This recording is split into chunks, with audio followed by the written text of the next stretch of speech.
इकरप्पी इकरप्पी आजकल इंडिया में कॉकरोच जनता पार्टी बहुत ज़्यादा ट्रेंडिंग पर चल रही है। उस पर आपका क्या कहना है, बताइए। एज अ लॉ स्टूडेंट बताइएगा।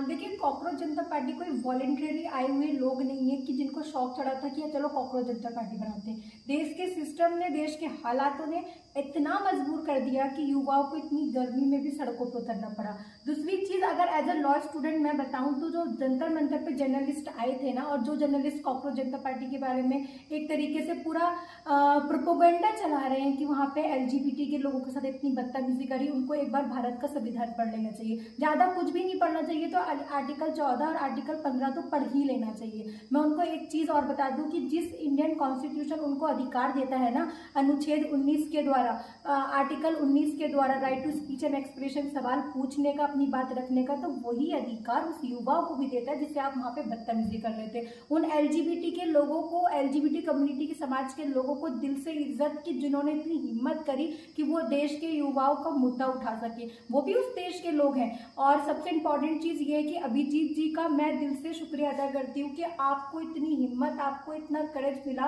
कि जिस तरह से आपने देश के मुद्दा उठाया पूरी तरह से एजुकेशन को लेकर के। और ये सिर्फ एक सवाल नहीं है कि एजुकेशन मिनिस्टर इस्तीफा देंगे या नहीं देंगे। अगर इस देश का युवा चाहे, इस देश के लोग चाहे, इस देश के वो लोग जो वोटर्स हैं, मैं फिर से कह रही हूँ, जो वोटर्स हैं, अगर वो चाहे तो इस देश के बड़े से बड़ा नेता इस्तीफा देने के लिए तैयार हो जाएगा। आज फिर से, जिस दिन जंतर मंतर पे ये पूरा प्रोटेस्ट चल रहा था, उस दिन मेरा एग्जाम था, बहुत मन था वहां जाने का, लेकिन सारा फोकस मेरा प्रोटेस्ट की साइड था। मैं एग्जाम तो दे रही थी पर प्रोटेस्ट के बारे में सोच रही थी, और साथ ही बहुत सारी दुआएं, बहुत सारी वेल विशेष हैं। और ये भी एक रिक्वेस्ट है कि बहुत सारी उम्मीद कॉकरोच जनता पार्टी से बनी हुई है, और मैं बहुत दुआ करूंगी कि आने